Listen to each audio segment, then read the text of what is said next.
All right. Well, I believe it's evening for y'all. So good evening, everybody.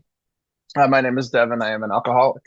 And it's good to see some familiar faces. It has been a little bit since I've been with you guys, and it's always really, I know, I just find it, I get tickled that we get to do this. That I can be sitting here in Salt Lake City, Utah, and I can be having a conversation with y'all. And to me, it's just an amazing thing that we get to do here as a result of some technology and I would say the grace of the higher power. I do have a sobriety date.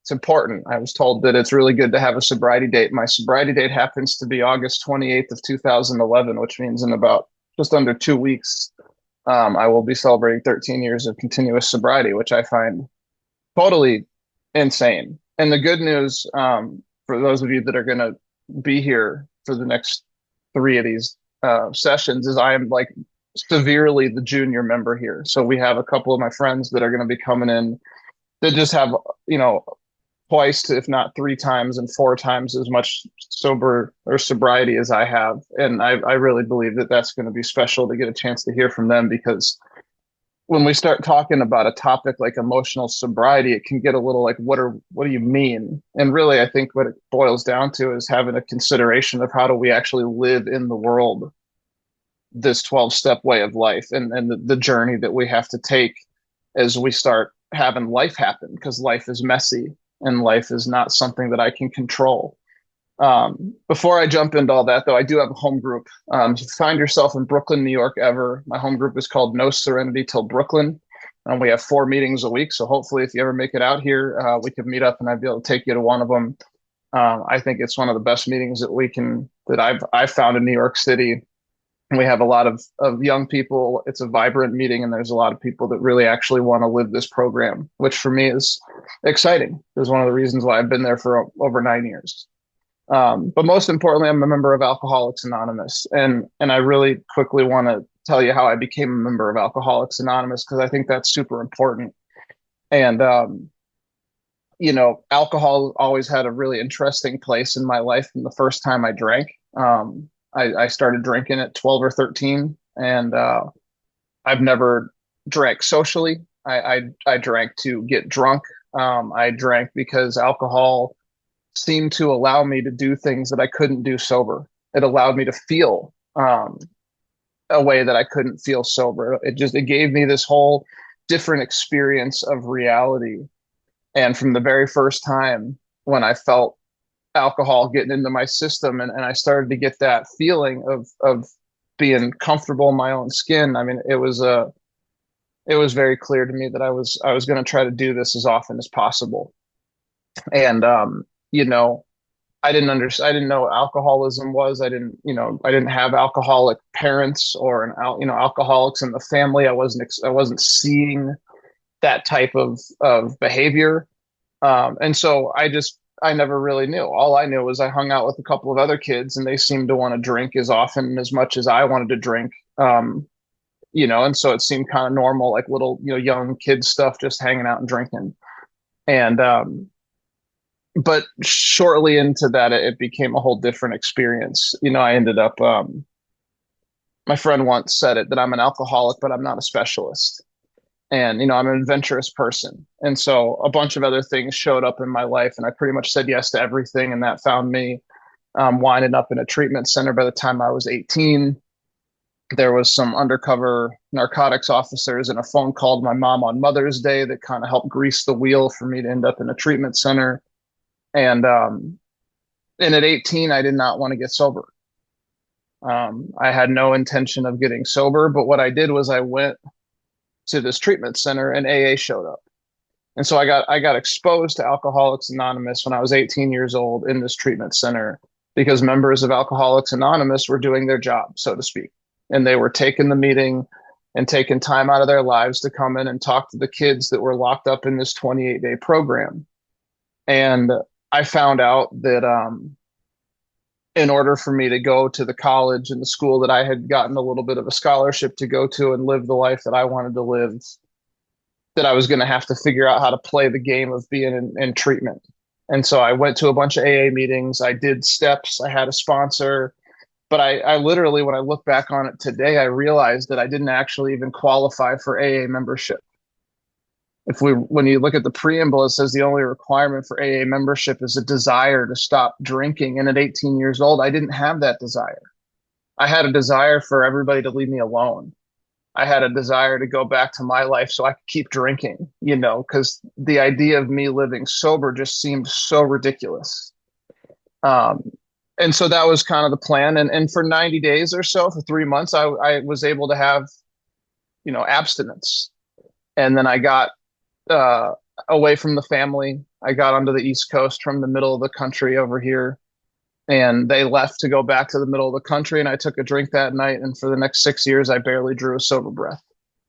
And that's where I really started to get acquainted with what alcoholism was or is. That's where I found out that I do have a physical allergy to alcohol. And what that looks like for me is I don't know what's going to happen when I start drinking. Not every single night that I drink myself into a vomiting pig and total alcohol poisoning. But I couldn't tell you when was going to be the day that I really ended up having a blackout and waking up the next morning and not knowing what was going on. And at the end, that became almost every night. So it did start to become that as it progressed.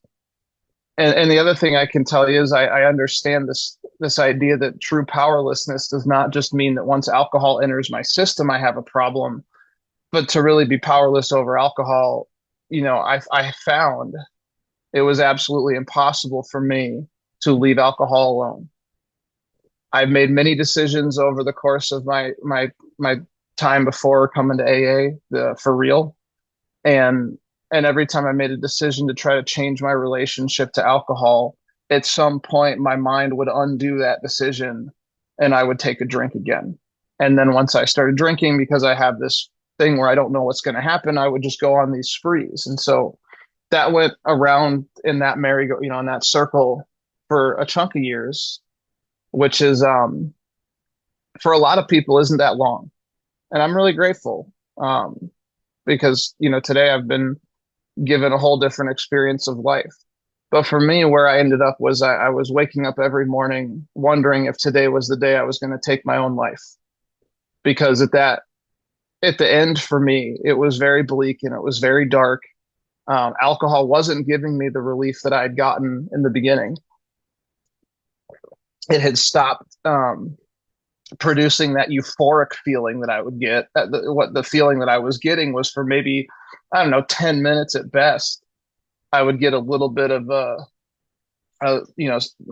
feeling of like, oh my God, the world is just way too painful, would subside maybe for 5 or 10 minutes. If you take 3 or 4 shots really quick, you'll get that little bit of relief. I'd go smoke a cigarette, and by the time that cigarette was done, every part of my life, all the misery, all the insanity, all the fear, all that was right back on me. And so when I got here, I really felt like my problem is, sobriety sucks, because when I'm sober is when I'm the most miserable. And I think that's kind of what this emotional sobriety stuff is all about.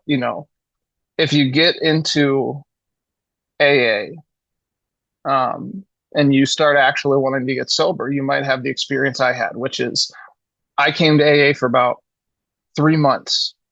And I went to a meeting almost every single day, and I would try to share it. I'd talk to people, and at least in New York, if you come to a meeting in New York and you raise your hand and you have the courage to say you're new, typically you're going to get swarmed by 4 or 5 people at the end of the meeting. If you're a lady, it's going to be a bunch of ladies going up to you. If it's a guy, we're gonna go up to you and we're going to introduce ourselves. We're going to try to get your phone number. We're going to invite you to another meeting. We're going to find, we're going to the diner. We're going, there's going to be something that we're about to go do with some fellowship, and you'll get invited into the fellowship. And the fellowship is super important, because what I found out is that, you'll hear a lot of times we say this is a we program.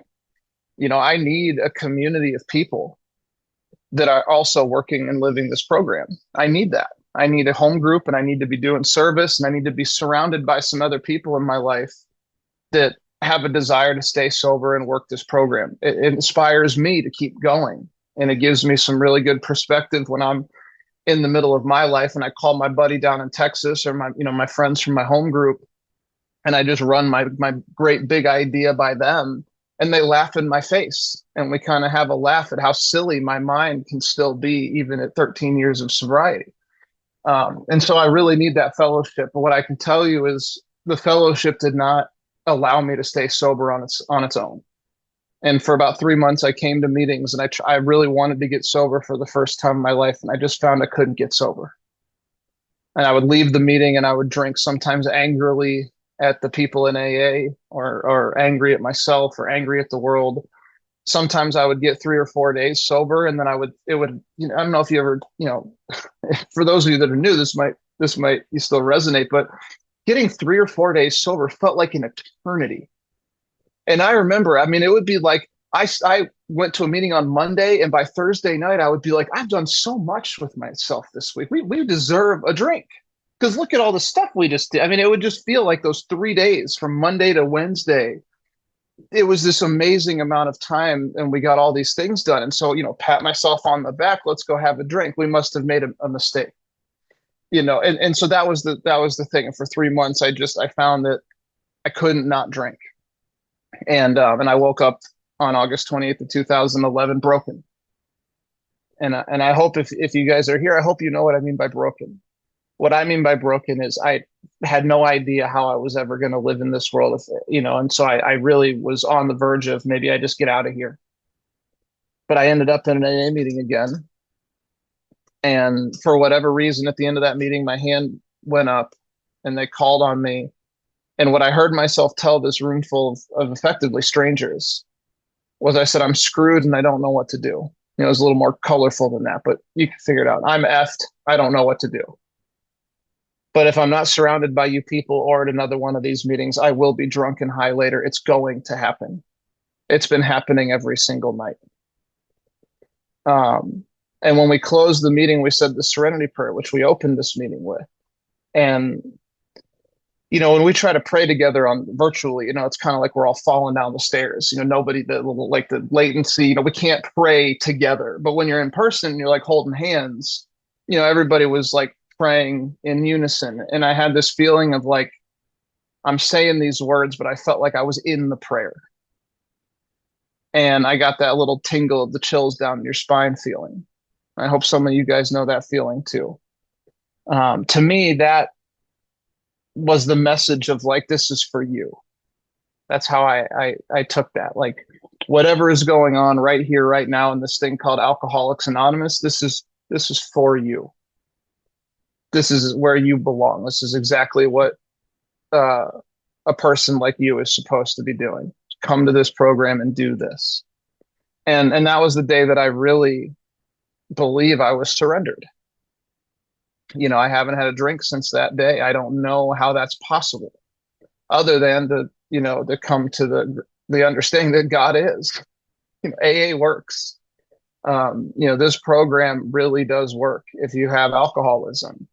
But the price of that is it's almost, when you hear us talk about it's a day at a time program, the price of staying sober is just like I didn't stay drunk on yesterday's booze. I mean, you might wake up kind of drunk still, depending on how much you drank and what time you actually blacked out. But I'm going to need to replenish that, in order for me to stay where I'm at. And the reality that I've experienced with spirituality and with this program in Alcoholics Anonymous is, I have an ego that wants to rebuild. I have that part of me that gets really prideful and arrogant and indignant. And I start having I want all of this stuff, and I want to spend more money than I should. And if I buy that thing, it's good. And I start going a little bit down this thing where you might call it worshiping false idols. That's IDOLS. Like, a worship of a false idol would be that I start worshiping something like my job title, or my car, or my house, or I start thinking that like these are the things that I need to attain in order to find peace. And we talk about it a lot in the book Alcoholics Anonymous, that those things are going to never lead us to where we're going. And they talk about how we might have this feeling that there's some higher power, spirit of the universe, God of our understanding, God of our misunderstanding out there. but that it's going to get blotted out by worship of false idols, by worship of pomp, and I can't remember exactly what Bill writes, and I'm not going to go get it because there's no point. But if you read the chapter to the agnostic, Bill talks about how we have this thing where we might feel the presence of our Creator, and then it gets blotted out by all sorts of other things. He says worship of other things, pomp, and I think calamity. And calamity could be everything from I just got diagnosed with this crazy illness, or a family member just passed away. But calamity could also just be like, I went to drive to work and somebody cut me off. And it made me so angry that now all of a sudden, the only thing I can think about is how I want to run my car through this other person's car. And then 2 weeks later, I'm still thinking about, I can't believe that. So calamity, there's a spectrum there. It's not like if you have these things happen, it's however we perceive this stuff to be. So, I came here, I really do feel like I'm one of those people. Not everybody gets, I don't know if I'd call it a white light, because that doesn't seem like a white light thing. But I had an experience where I got surrendered, and I had an experience where I was broken enough, and I was able to accept that this program was necessary for me.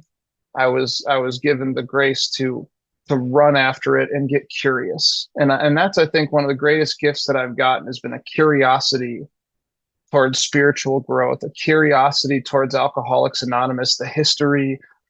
We have 36 principles here. We have steps, we have traditions. We also have the 12 concepts for world service. In my area, not many people even know the 12 concepts for world service exist. I started doing service in AA, and I got exposed to all of this stuff. And I've had a wonderful journey of effectively trying to educate myself through talking with other people that know more than I do. And then more importantly, applying this stuff in my daily living and trying to just have my own experience to share. And so when we really start to turn into, okay, what is emotional sobriety? I think this is one of those topics that's really wide open. And so I'm going to hopefully share a little bit about my thoughts about it, but I'm not by any means an authority on this. Is whatever I say is what emotional sobriety is. I think there's some interpretation here. But our book talks about it a couple of times, that cessation of our drinking is but a beginning. That physical sobriety is the beginning of our journey. They say, when we get into the third step, moving into the fourth step, Bill wrote in the big book that our liquor was but a symptom. So we had to get down to causes and conditions. And that's a theme that we get pushed multiple times throughout the book, that remember, our problems were of our own making. And so we have this idea that alcohol isn't really the problem. And if you're new, it's like, well, what do you mean alcohol is not the problem? And I think I talked about my experience, that it was my inability to leave alcohol alone that seemed like that was a bigger problem than just drinking. And the most important thing is to really understand that when I claim that my life is unmanageable, I'm talking about how I feel. I'm talking about when I think today about what an unmanageable life looks like. It looks like it almost 13 years of sobriety, I still have a handful of defects and character traits that just kind of run around like a merry-go-round. And every time I write a piece of inventory, they're there. And every single time I have a moment in the 10th step where I'm watching the insanity of my mind, because my mind will still go to really funny places. I'm watch all that stuff, and I'm just kind of blown away by how this thing will take me to some other place.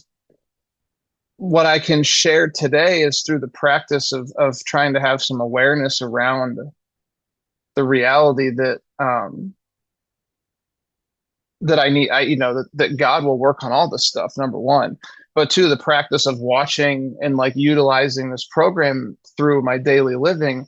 I know today that I'm not my thoughts. That's really good.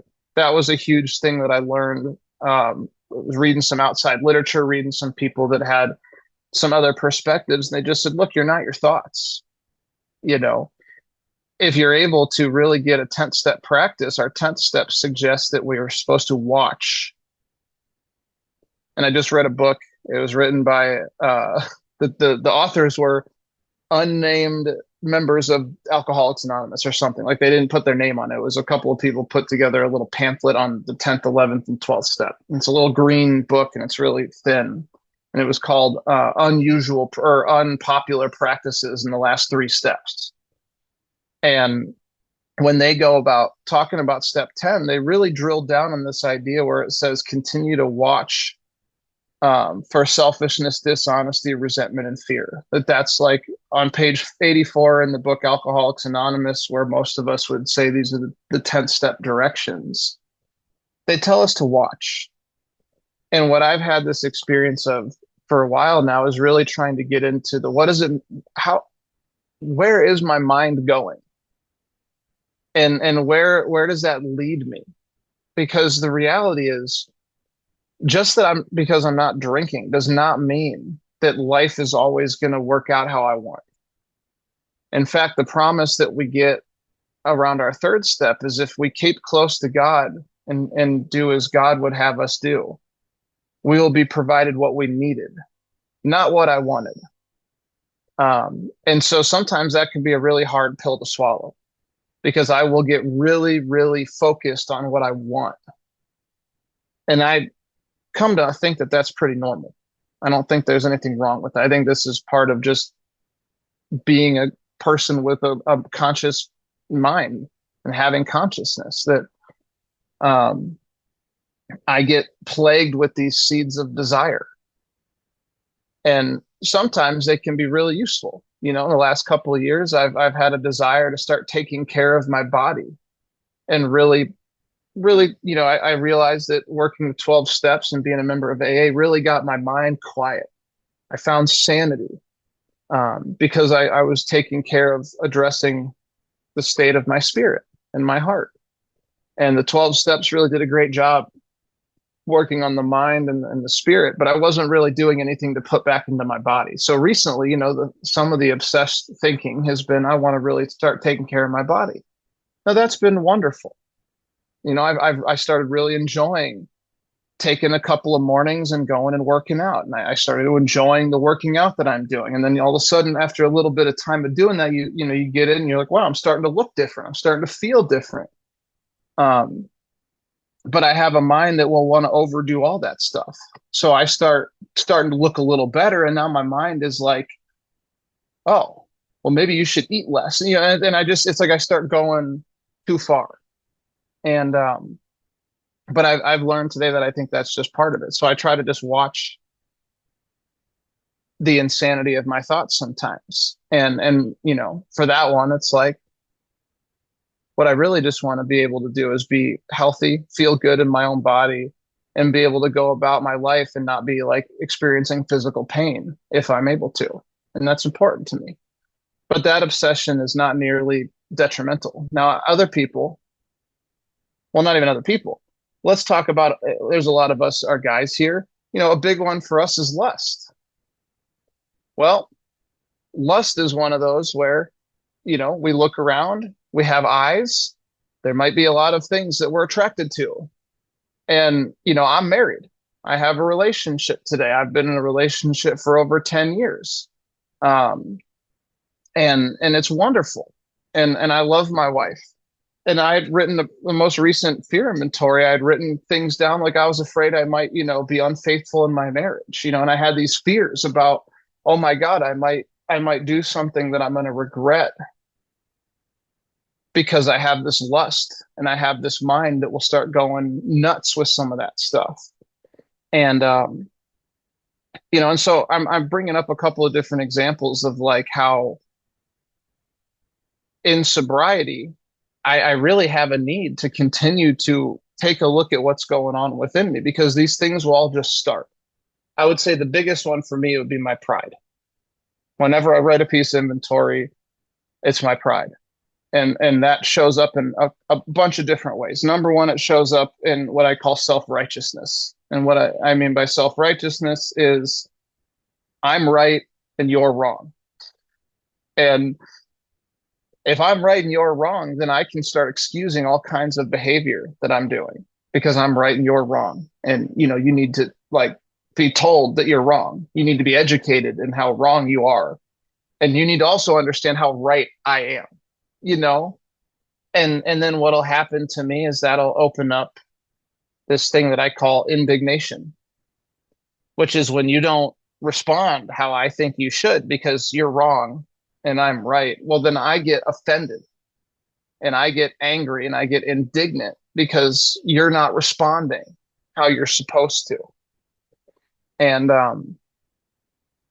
and all that is bred out of some arrogance, which I would, read lack of humility, read lack of God, And so for me, though, these are a few things. Like I worry about the lust thing, I worry about the pride thing. I'm not great with money. I'm really good at spending money. I seem to be really good at that. And when the money's flowing, because I work as a freelancer.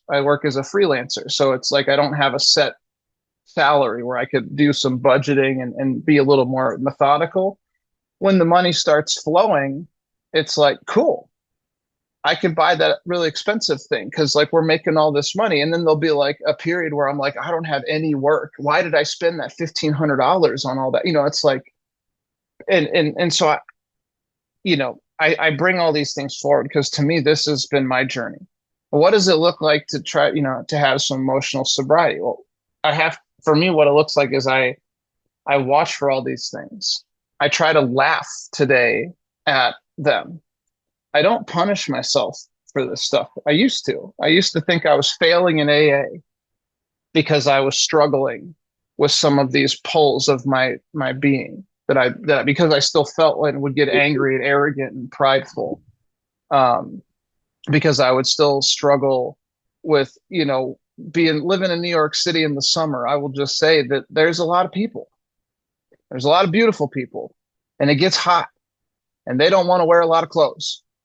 And I would be sitting there trying to just go to work and I'd be on the train and I would just look over and you're just like, oh my God, and it's like, and I used to think that there's something wrong with me. And I had some people that were lovingly like, no, are you willing to just get quiet and ask God to allow you to be respectful and allow you to respect the relationship and the marriage you have and to be respectful of that person who's over there and not give them any kind of untoward attention and just go about your life. And, are you willing to practice like a 6th and 7th step? Are you willing to practice a 10th and an 11th step? Are you willing to invite God to wherever I am so that I can actually go out and have some integrity in this world, that I can actually live as a child of God and look at all these other people and see them as a child of God and try to be respectful and useful.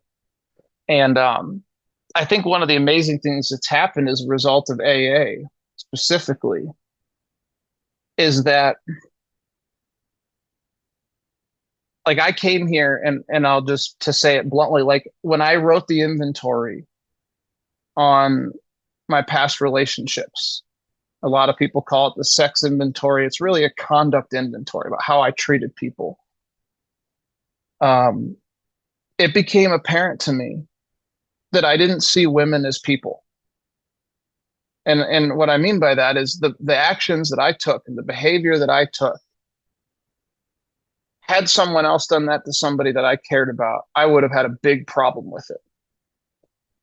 But for me, it seemed very commonplace to treat people as if they were objects, to be completely consumed with, I don't, really see them as people. Like, I just want what I want from you, and whatever I got to do to get it is fine.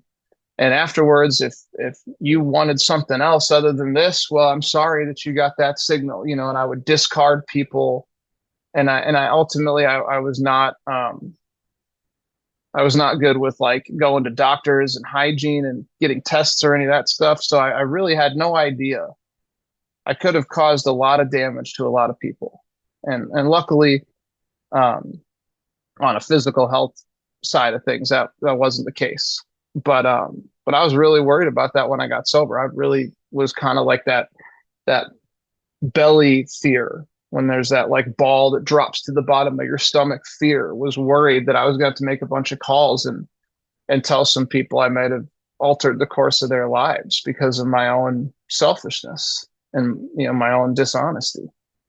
And when I got into AA, this amazing thing happened where I've made Alcoholics Anonymous the focus of my AA life. Now, I don't know if this maybe isn't a thing over there, but at least in my home group, we have almost a 50-50 split of men and women. And there's a whole lot of what Bill would call he-in and she-in going on. People start meeting in the AA meeting, and then they start seeing each other outside of the AA meeting, and now they're coming to the meeting together, and then they break up, and there's all this. It's kind of hard to tell what people's intentions are if you're also looking to date members of the home group. I'm not saying it's a bad thing, because obviously there can be a really wonderful thing when two people that are really working a program like this meet up. That could be wonderful. I got fortunate enough that I met a lady who was not in AA, and at 2 years of sobriety, and after a really bad relationship type of a thing, when I was counting days with another lady who was counting days, we both realized this wasn't helpful for either of us. And I never considered Alcoholics Anonymous as anything other than a place that I was going to come to try to stay sober. And then as I was shown how to live this program, it became the place that I was going to go and look for someone else who wanted to get some help. And one of these amazing things happened was I started to actually have relations with women where I was friends with them, where I didn't want anything from them. There wasn't anything. It wasn't like I'm here being nice to you because I want something. It was I'm here because I'm alcoholic and I have a life-threatening illness. And I would hear people, and we would, and there'd be conversations, and I started meeting beautiful women who really just needed help on how to stay sober. And because the focus of my participation in Alcoholics Anonymous has always been, I just want to help, if I can, be useful to you so you can stay sober.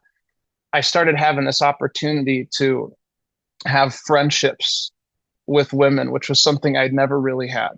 And it's been one of the greatest gifts of my entire life, I think, is now I have a few ladies that call me sponsor. And we get to do this thing together. And then they've gone out and they've helped all sorts of ladies that I would never be able to help. And it's been a really cool thing. And to me, I think that's totally a byproduct of what this whole idea of emotional sobriety is about, is that I can't fix me. I can't change me, but God can. And so once the alcohol is removed, I get confronted with me. And some of us, it might be at 2 years of sobriety. It might be 5, 7. Sometimes it could be 15 years. I don't know. It could be along the road, but there's going to be a moment for pretty much every one of us, if not multiple moments, where we just feel crazy and we start doing stuff and we're getting into a lot of problems and we're causing a lot of, chaos in our lives, but we're not drinking. And my friends fondly call that the second surrender. And I've had one probably around 18 months or so. I was in China working for 2 months, and there was no AA, and I kind of just got disconnected, and I wasn't really fully in, like I hadn't been given a really solid foundation of the program at that point. And I just started kind of getting nuts. And I ended up coming back to AA like when I was back in the States, realizing I really needed to be at some meetings. And then I really got really fortunate that I was given the grace to really double down and make sure that like I'm going to stay a part of Alcoholics Anonymous and I'm not going to stray far. And it's been like that ever since. But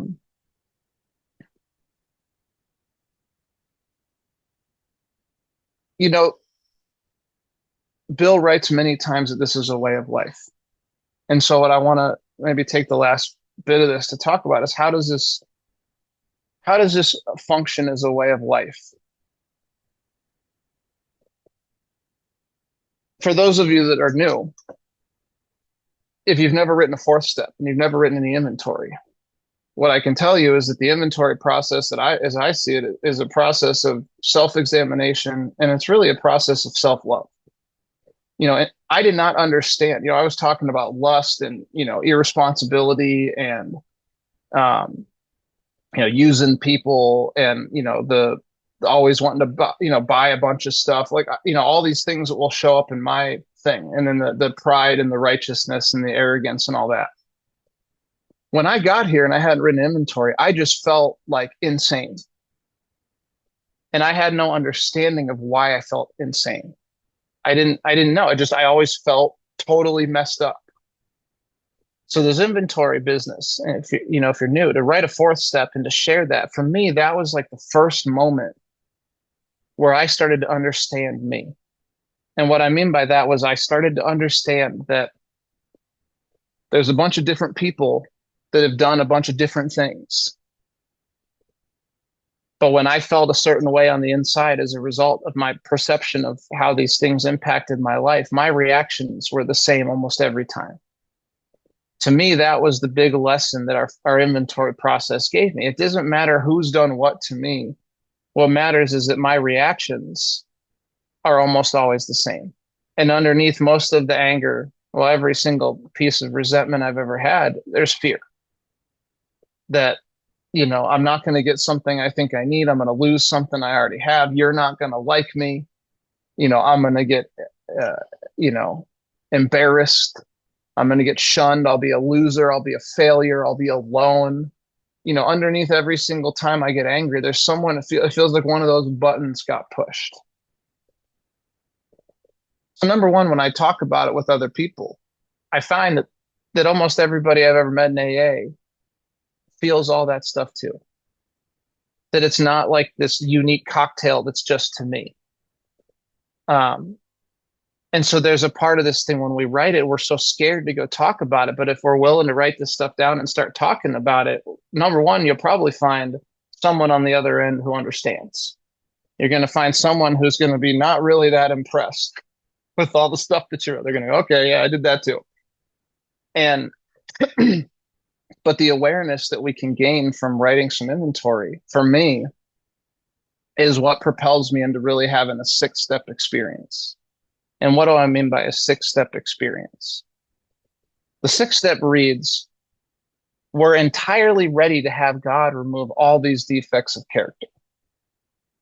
It's kind of like this little throwaway thing, kind of in the middle of the steps. And if you get into some AA history, you'll realize that in the beginning, before there was a book and a program and any of this stuff was codified, there was about a 6-step program that they followed, 4 or 6 steps.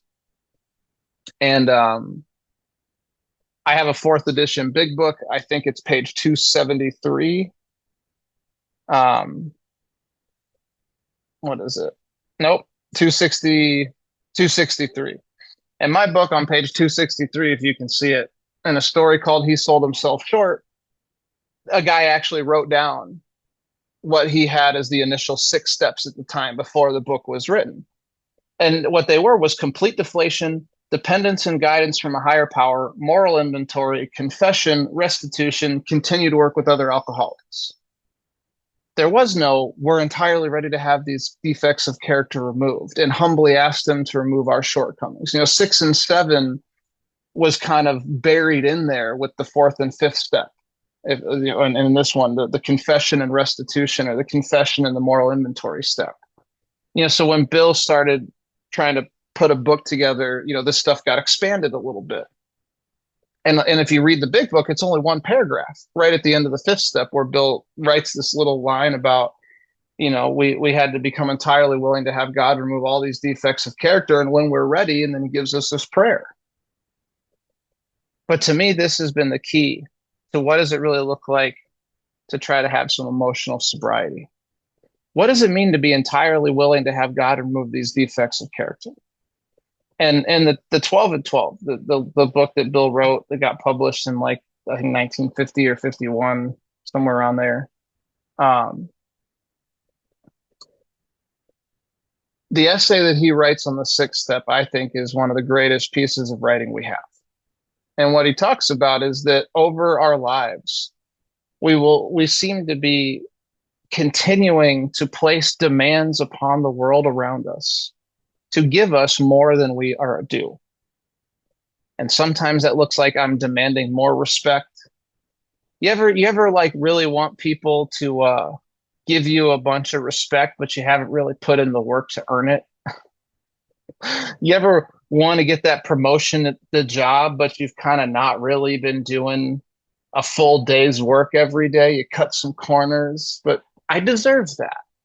I deserve that new opportunity and that more money and that, it's like, yeah, that's me. I constantly feel like I'm owed more than perhaps I've gone out and put the work in. Um, they talk about, we're seeking, why would I go out in the world and seek validation from everybody else? Well, perhaps it's because I don't really have much self-esteem. If I think that, one of those things I haven't talked about yet is that word of vanity. And I found that about 5 years sober. I was writing a piece of inventory and I was worried about what you would think about me. And I'd never written it down before. And I looked at it and I went, this is on everything I've ever been at. This is everything. Like I didn't realize how much I have an image that I'm worried about. Luckily, my current sponsor is a wonderful guy named Mike, and we were talking one day, and he shared a story about being in a men's retreat, and a bunch of guys were sitting around a campfire, and somebody threw out a question, and they said, "What do you guys think that we value more than we value the highest, but it's probably the most useless to us?"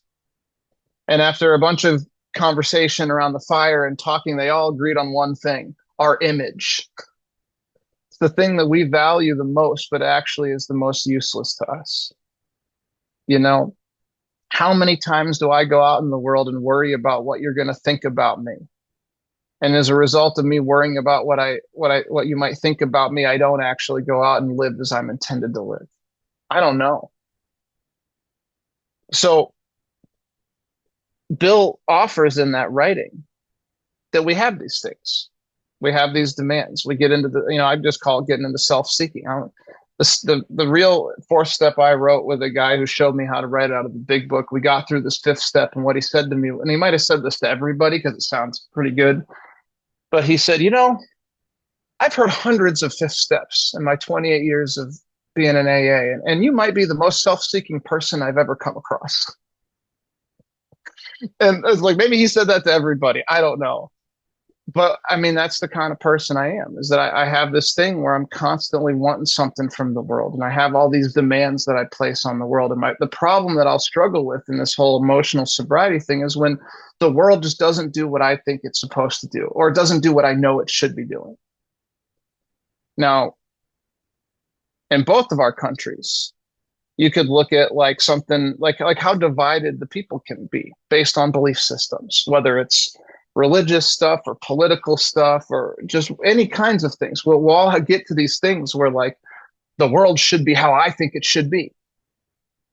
And what I can say from my experience is when I'm living from a place of the world should be how I think it should be, I'm not able to find peace. And to me, that's what this emotional sobriety stuff is I need to be able to find a peace within myself. I need to be able to find a way to live in the world where my mind isn't going to start freaking out. Because I have a kind of mind where when my mind starts going sideways and going crazy because I'm not feeling right, at some point it's going to tell me a drink is a good idea. I really believe that's the through line of my alcoholism. It starts in my heart. It starts in my spirit. If I start to feel funky and I'm not actually addressing what's going on in my heart and what are my reactions that I'm having to you, to the world, and really trying to look at what demands am I placing on people, what fears are cropping, like where am I getting into this bondage of self? At some point, my mind starts going nuts. And because I'm alcoholic, and I experienced relief and ease and comfort. And there was a moment where alcohol really worked on alcoholism. And at some point, if I'm uncomfortable enough, I believe that my mind will tell me a drink is a good idea. And what might be even scarier and is an unfortunate truth. And if you stay around Alcoholics Anonymous long enough, is you'll see there's a lot of people with long-term sobriety that don't take the drink, but they just take their own life. Sober, 20 years, 25 years, 30 years sober. You know, like this is a really deep illness. And in order for me to, live free in this world, then I need to have a real working practice of this stuff and be willing to just watch what's going on within me. So am I willing to have these character defects removed? I would say some days I am, and some days I'm not. And Bill kind of offers that when we became entirely willing to have God remove our mania or obsession for alcohol, then most of us have experienced that. If you're here and you're sober a little bit of time and you've been working some steps, chances are you're not really thinking about a drink. I haven't thought about seriously taking a drink in 13 years, almost 13 years.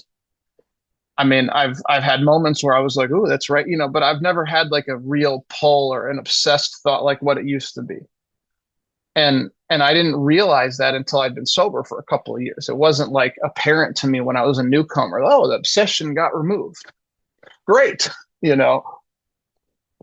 I didn't have that recollection until maybe 3 or 4 years sober. And I looked back and I said, wow, like life is different.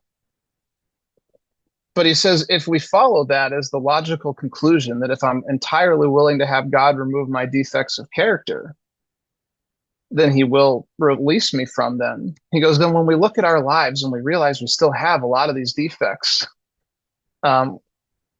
maybe we just have to concede that we're not entirely willing. I'm not 100% willing to let go of my lust, or I'm not 100% willing to let go of, you know what happens when you spend money?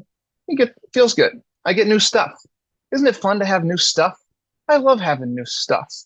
I just bought a snare drum yesterday for way too much money, but it's going to be great. And I'm going to use it. And it's going to be, and I've got all the rationalizations and it's going to be a tax write-off and it's going to be wonderful. And it will be, and I will use it. And it's going to be something that I'm really excited to have. But it's like, so I get something out of that. So there's a part of me that still wants to hold on to some of these things.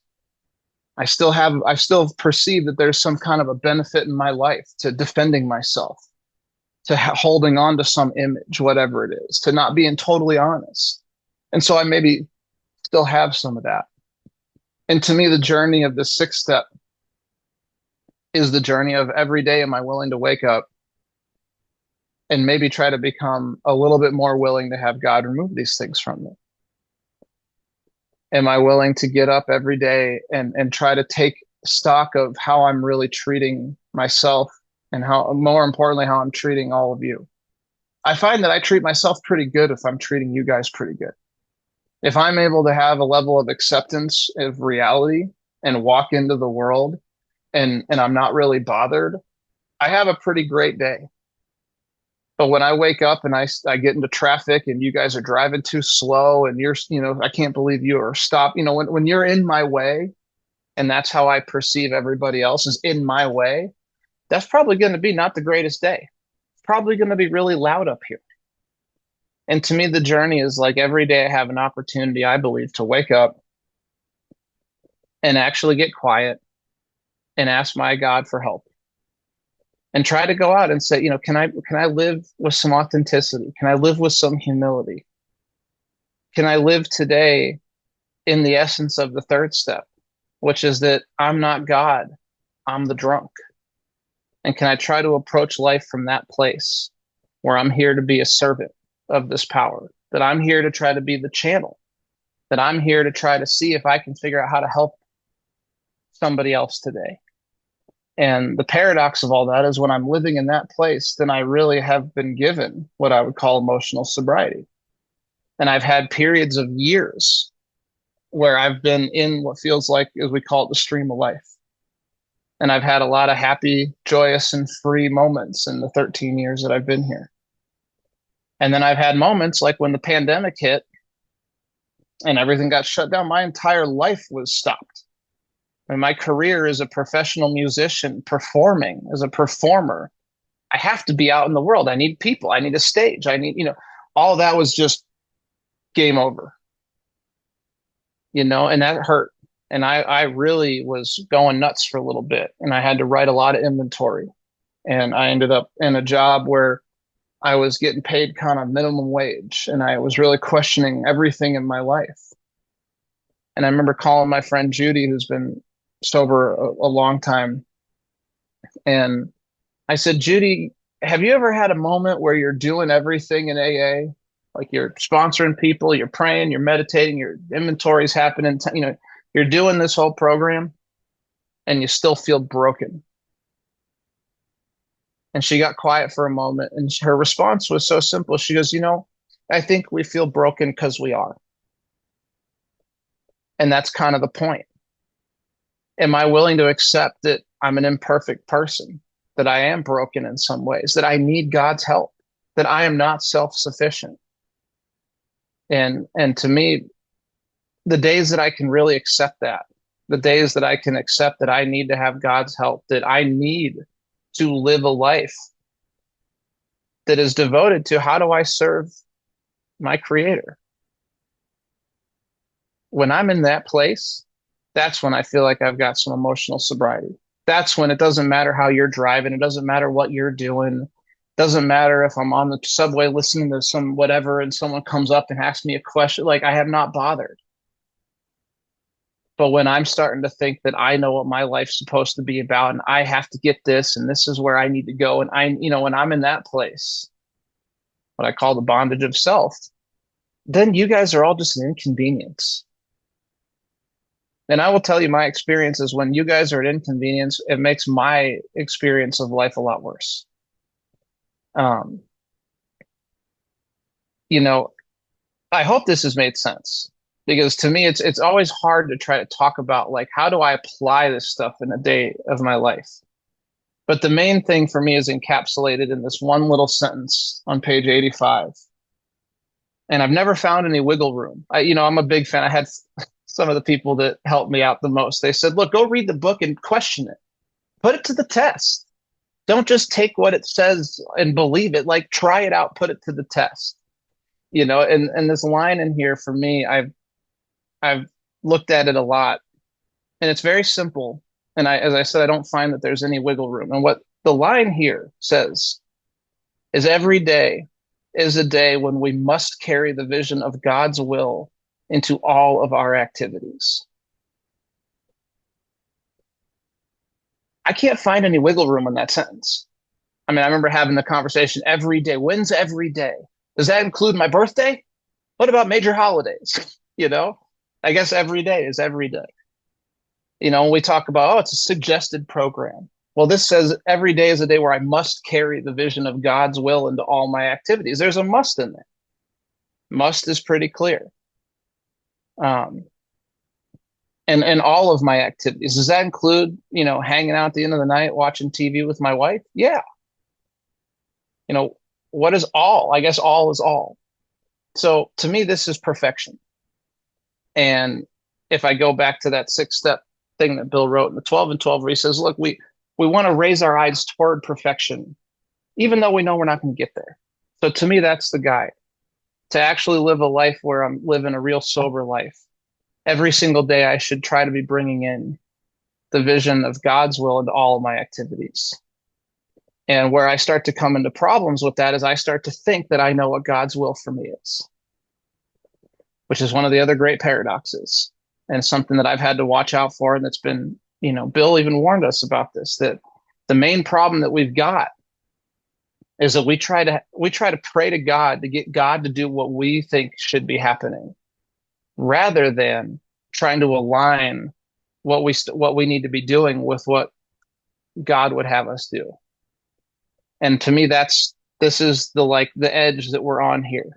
As I live in the world sober, am I actually asking God to use me, to show me what it is that I'm supposed to do, to put people in my path that I can be helpful to try to treat people with love, respect, patience, kindness, tolerance? Or am I getting into this thing where I think I have all the answers, and I'm starting to demand that you act differently, that you change, that you see me this way, that you give me this, that you treat me like that? And sometimes we can even do that with our God in our prayer. Okay, God, this is what I need. And I'm telling God to give me all the things that I think I need. And I call that transactional spirituality. And my experience of transactional spirituality is it doesn't work. When I'm praying for God to give me very specific things, it just sets me up to be resentful of my God because I'm probably not going to get them. So I think it's been about an hour. So I should probably open it up so that we can have some Q&A, or if anybody just wants to share. But this is one of those conversations for me that just never ends, because what we're really trying to get into is how do you live life sober? And for me, living life sober is not how do I live life, fighting the world. But if I'm willing to get quiet and try to really approach life from this simple program and utilize it, it's been about learning how to live from a place of being happy, joyous, and free, and able to walk through the world with some grace and dignity, and be able to actually treat you guys with grace and dignity. And to me, that has given me a much different experience of life. And I'm really grateful for Alcoholics Anonymous for giving me this program and for allowing me to really find an effective vehicle to reach my God. Because that's what I think this is all about, is how do I get in contact with and stay in contact with my Creator? And this program has really done that for me. And the life that I've gotten to experience has been absolutely insane. So I'm going to keep coming back, and I hope you guys do too. Thank you, Devin. Thanks a lot. Yeah. So we'll open the floor for Q&A, and I just want to remind the members that we are recording Q&A, and if you have any objections, please let us know. Yeah. So let's open the floor now. Does anybody have a question for Devin? You can raise your hand. Please raise your hand. Okay, Rajkumar. I'm audible? Yeah, you're audible. Okay. My question is alcoholism and emotional sobriety both are same or different? Alcoholism and emotional sobriety. Okay. Hey, Raj. Good to see you, brother. That's a great question. And really quick, because I will offer again, I think I said in the beginning, but like I'm just a member. So when we get to the Q&A, I think it's awesome. But what you're going to get is like my thoughts right here, right now, which if we did this question a week later would probably be totally different. So by no means is this meant to be this is right or wrong, but it's more this is some of my maybe opinions. I guess I would say alcoholism is alcoholism, but I think in order to really experience recovery from alcoholism, that emotional sobriety is sobriety. That there's a big difference between me just being abstinent and not taking a drink than for me actually what I would call living a sober life. And I would say living a sober life looks a lot more like I've got some peace. I'm treating people with respect. I'm not, we have this amends process. Well, why am I making amends? Because I've gone out and I've caused a lot of damage in people's lives. So if I'm living today and I'm causing just a bunch of damage in people's lives, I wouldn't necessarily call that sober. Now, am I going to do things that I have to apologize or maybe make an amend for? Absolutely. But if that's, that's going to be more the rare time. So I guess for me, I see alcoholism as an illness that it is in my spirit. It's a soul sickness. And the way it manifests itself for me is an extreme amount of self-centeredness. And what I would think emotional sobriety really is the release from some of that self-centeredness. So I would see that it's more like, what does it look like to just be abstinent versus sober? And I'd rather live a sober life and try to live within the lines, so to speak. Pay my bills, pay taxes, try to treat people with respect, obey the speed limits, use my turn signals, the little things that might seem silly, but to try not to cut corners and cheat other people, because I did that for so many years. And to me, that's been a much different experience when I'm actually willing to just, have some patience and love, which again, I can't just conjure up on my own. So it's been all about asking God to allow me to live those and have some of those things present in my life. That's a great question. Thank you. Please raise your hands on Zoom if you want to ask a question.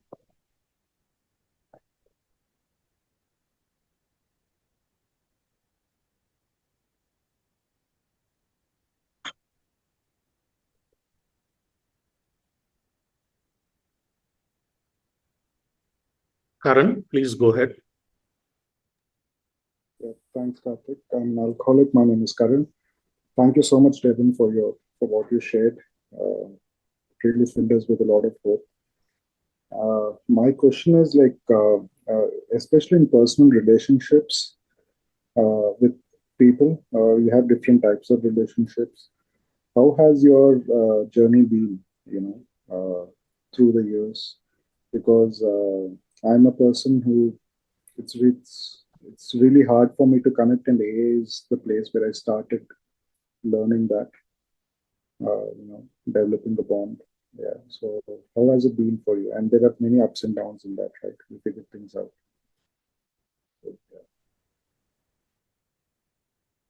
That's another great question, and thank you. Um, you know, in I can't remember where it is in the 12 and 12, but Bill writes in the 12 and 12 that it seems like the sad reality, this is like a bad quote, because the sad reality of most alcoholics is it seems like we have an inability to form a true partnership with another human being. That we really are, we're more prone to maybe have a dog than to have a friend. It's like we don't always seem to do well with people. And I think some of that is just a byproduct of, again, living an extremely self-centered and self-obsessed life. I did not come into AA thinking I needed friends. I didn't come here looking for friends. I came here because I was dying.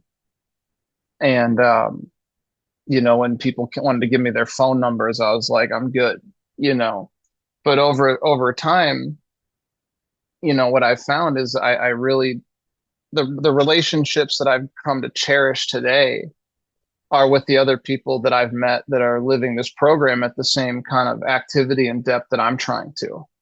And what that's turned into is we just connect on a deeper level. And I notice it within the music community as well. And so the people that I connect with a lot of times deeply are the other musicians, because we share this other thing. But I think relationships in general are super hard. Family can be really difficult. Trying to have an intimate relationship and a romantic relationship can be really difficult. And what I can offer is that one of the greatest tools that was shown to me a handful of years ago was when someone pointed out that we have these traditions. And the traditions of Alcoholics Anonymous were put forward so that we would not destroy ourselves in the groups. And it was pointed out to me that all these principles that might allow an AA group to function effectively might also be able to allow me to learn how to live and play well with others. And that, I think, has really revolutionized my ability to connect with people. It's revolutionized my marriage. It's revolutionized a whole lot of things when I started taking a look at, the first tradition of unity. Am I living in unity at my job, in my marriage, in my friendships, or am I divisive? Am I helping bring harmony to the table, or am I bringing discord? Am I bringing, a good attitude, or am I bringing a bad attitude? Am I gossiping about people and talking negatively about people, or am I keeping my mouth shut and trying to make sure that we're all, connected? Do I seek a group conscience? What does it look like seeking a group conscience in a marriage? Well, there's two of us and a bird. And, my wife has expressed to me that she wants to take a trip.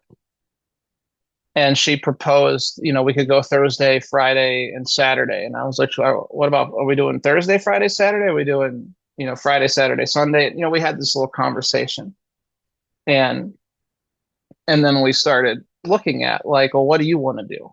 And we just had a discussion until we came to a consensus of what makes sense. And the funny thing is we came to a consensus, and then right before this call, she starts looking at the pricing. And if we did the extra day that she wanted to do, they were going to charge us like a couple $100 extra of like fees and all sorts of other stuff. And if we just took the Friday, Saturday and left on Sunday. And so we just made the decision right there with that information that we'll take Thursday, have her take the day off of work. We'll do something in the city. We'll make it like a staycation day. And then Friday, Saturday, we'll get out of the city. But so to me, it could seem like it's this other thing. It's just for AA. But when I started considering how these traditions might show up in my relations with other people, it really started to change that. And the number one thing was communicating, like specifically in my marriage, communicating and asking my partner how I could be better. It might seem crazy, but I'd go to my wife and I would say, hey, like, how could I be a better partner to you? What do I do around the house that might drive you nuts, but because you love me, you're willing to overlook? But if I was aware of, I might be able to do something about. And, I got some of those little things like I leave the cabinet open or I put my clothes at this part of the, like the little stuff that would just, she goes, it just drives me nuts. And so I've learned in AA how to better communicate with people. And I think that's helped through doing fellowship. It's helped through writing inventory and really, one of the most intimate relationships I've had is with some of the sponsors I've had over the years. These people know me and they've heard all sorts of stuff. They know me inside and out, and I'm not trying to save face with them. And I have some friends along the journey that I've met that we share openly what's going on. And that has shown me a little bit, I think, of how to better build relationships and to understand that if I'm going to build a relationship with somebody, there's going to be some sacrifice on my end. Specifically with a marriage, that's like, I'm willing to build this life with this other person, and they have just as much of a stake in the relationship as I do. It's equal partnership there. So I need to be able to consult my partner and really talk to her about where she's at and what her goals are, and try to be supportive of her rather than just telling her what I want her to do or what I think should be happening. So, number one, I feel like AA is a great training ground of how to better play well in the sandbox, so to speak. But sitting down with someone and really taking a look at our traditions and seeing how to apply that in my relationships with others, for me, was like starting to really take things into a much different spot. So I hope that's helpful. And I'd be happy to chat about that stuff because it's really been something that has been super beneficial to me to look at. So. Yep, thanks a lot, Devin. I'll get in touch with you. Cool. All right. Any other? Okay, Pawan, please go ahead. Hey, Devin. Pawan, this is Pawan. I'm an alcoholic. I don't have a question. I am deeply appreciative of your dissertation here on a topic that I've struggled with my entire life. So I couldn't thank you more. Thank you, brother. Appreciate it. Thanks, brother. Yeah, you're not alone.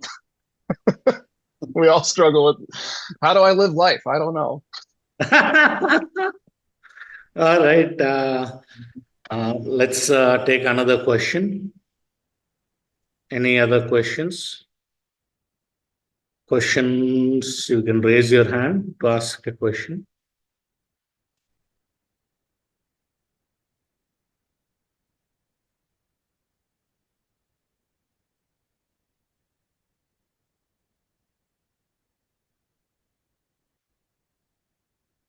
All right, don't feel shy, guys. Just ask a question. Again, the image. Let's put the image aside. Okay, let me ask the question. So what I really struggle, I think you know what I struggle with most of the time, but I want an answer so that others can hear and others know that I struggle with this. Okay. So my struggle is that, there's this wonderful big book based way where it's filled with love and filled with support And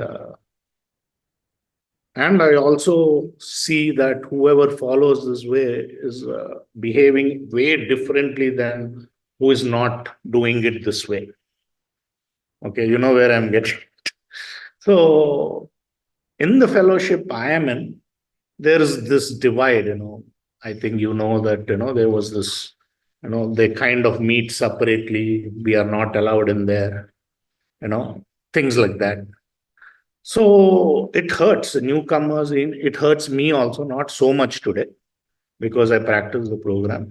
But this side of the pond is very few people, and there are more people towards that, And my pride keeps telling me, you were saying that I have to prove that, this is the better way. I have to prove because I'm able to see it. Come on, man. I'm able to see people who follow. I don't know. It's the same book. I don't know how can they miss it. It's the same book. So follow the book, and the book says quite a few things. And here also they have that sponsorship. You need to listen to your sponsor, and it's more like a drill. But the kind of self-righteousness and the other defects I see in them is like sometimes very much hurtful. So that's what I struggle with. I don't know how to but I think I know the answer to just be and don't demand for things like people should listen to me or don't try to prove myself is the answer. But what is your experience on it? I mean, that's a great question. I posted an article. It was written in 1953 by Dr. Thibault, who wrote the medical, one of the appendixes in the back. I can't remember that medical estimate, or what's it called? The medical view on AA. But he wrote this article called Surrender versus Compliance. And he was looking at those ideas and the necessity for surrender in the treatment of alcoholism and the spiritual walk of life. So one of the things that I struggled with, because I'm in a similar situation, I found somebody who wasn't local to New York City, and he took me through the big book. And I had this big, huge, oh my God moment. And I started going back into the meetings that I had been going to all those years before that, for like 3 years. And I was like, what are these people talking about? This isn't AA. And it was like all of a sudden I realized that like the people in the meetings around me just were talking about, it didn't seem to be this program and this clarity that I had just gotten when someone really took me through our book and showed me the directions and showed me the information around alcoholism. And I was just like, why aren't we talking about all this stuff? And I was going nuts. I mean, I was literally sitting in meetings and having this ball in my chest, feeling that like we're ruining these up. We're killing. People are gonna die. They're coming to us for help. And I had a series of moments where, number one, I talked to some people that had really gone about this stuff the wrong way, and I had some friends that were sharing about living in other parts of the country and going to meetings and basically telling everybody they don't know what AA is and they're doing it wrong and having to make all these amends to these groups. And my buddy Dave was like, 20 years later, if I go back to that town, people still remember me 20 years later, because I was the kid who would show up and basically told everybody they didn't know what Alcoholics Anonymous was and they were going to kill drunks and all that stuff. And so I started asking people that had that experience. I said, how did you change? Because I don't want to do that. And one of the, I got some prayers, and one of the prayers that Dave gave me, he said, I just kind of pray that everybody could have their own journey of AA. And what I've had to learn is really simple. I think that Alcoholics Anonymous is going to be, in a sense, as different as all the people in it. Now, I think that the program is really simple. You're gonna, you write inventory. We look at our book. It tells me how to do it. So let's just do what the book says. But not everybody does that, and not everybody had that experience. And the reality is, some of those people that had a different experience are staying sober and having a great life as well. And I guess I look at it as like, who am I to say that, as my sponsor would say, he had a friend and he goes, all these people are incorrectly sober. They're just incorrectly sober. They're not doing it the right way. They're wrongly sober. And I just get a kick out of that because it's like at the end of the day, I think the goal is that we're all sober. What I really desire is that each of us lives this wonderful life and we all don't ever have to take a drink again and we can learn how to live a different way of life. And if how you go about that looks different from me, that's fine. What I found though is I'm more drawn to people that do it a certain way. And I found that those people tend to be a little bit more rare to find. And for me, a big part of that was just to accept that that's okay. The other side of that is if I carry myself from a place of I'm right and you're wrong, I'm probably not going to be super attractive. And if you ended up 20 years sober dying, you might not think to come to me if I've been someone who you perceive as been judgmental and had a holier than thou attitude and looks like I have access to grind, which is all stuff that, Bill wrote. Like we have no holier than thou attitude. We have no access to grind, that we're here just to try to be helpful, to lay our experience forward. And if you want our experience, that's great. And I'm a big fan of what A Vision for You lays out. And if you really read that chapter, A Vision for You, what they talk about is very simple. It's a vision for you, the person who's just now woken up and established a connection with the God of your understanding. And they lay out they tell a history less, like they give us some of AA's history. And they talk about how a couple of guys got together and started carrying this message that you could recover. And if you sought a deeper and effective relationship with the God of your understanding, if you were willing to sweep away the prejudices you have, open your mind, let go of all these things, that you could live free in this world, even though you have alcoholism. And so their suggestion there is build the fellowship you crave. And that's been, the message that really rings for me is like, I just look at it as my job is, I'm going to attract who I attract.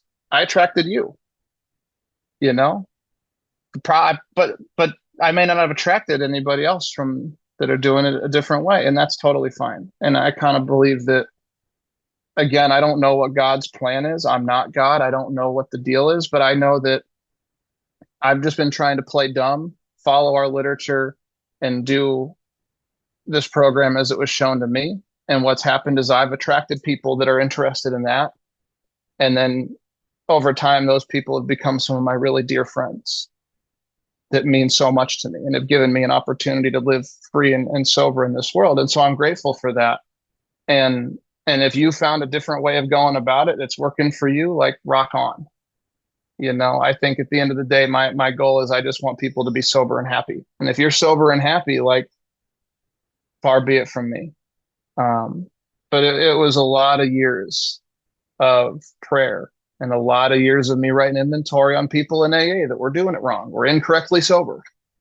And the reality is it's like, I found what works for me. But at the end of the day, I don't need to be right. I'm right for me. This works for me. And I don't know what's going to work for you. I believe if you did this, it would work for you. But you'd have to try that out and be drawn to it. And but I think the most important thing for me is if I carry myself in a way that is unattractive, then I might not ever have anybody jump to find out. And what has happened is I've had some people that have come from the sponsor dictates their life kind of thing. And everybody's, I had a guy that was being told if he didn't get a divorce, he was unsponsorable. Insane. I have no idea. That guy's married today, has more children than he did when we met. The marriage is going great. And, they needed, they looked at putting some traditions at work in the home. They found some outside help. And their family has grown and they have a loving and stable life. And so I don't know. To me, I would say some of that stuff might be dangerous. Like what would happen if that guy thought that was AA and went to get a divorce and his life imploded? I don't know. But that's not what happened here. you know. So I look at it like my job is to just try to carry myself in an attractive way. And one of the things I'll usually pray is for like, God, please give me the words that they can hear. Because not everybody can hear at the same level. Um, and I can just wish them well. Hey, you got that? Is that working for you? You know, when I ask newcomers all the time, what oh, you're on step 2. What are you doing? And they tell me this, what sounds to me nuts, extra thing that their sponsor asked them to do. And I just go, cool, well, have fun with that. Do you trust your sponsor? And they say, oh yeah, he's awesome. I said, great. Can you hear him? Oh yeah, I'm willing to. Okay, well, go with that. I don't know what, maybe that's exactly what that person needs at that moment. And maybe if they had someone talking about God and total surrender and all that stuff at 20 days sober, they would run away from AA forever. But maybe they found somebody else that will get them in the door to that point where then they start realizing that maybe I need to do something else because at 5 years sober, I'm feeling in pain. And then maybe they find those, you know, they find a different thing. So I guess that's a long-winded saying, long-winded response to say, I think we just let people have their own journey. And if you want what I have, then maybe you want to do what I do, but you might not want what I have, and that's fine. Yeah, that's the no, yeah. So I'll stop the recording here.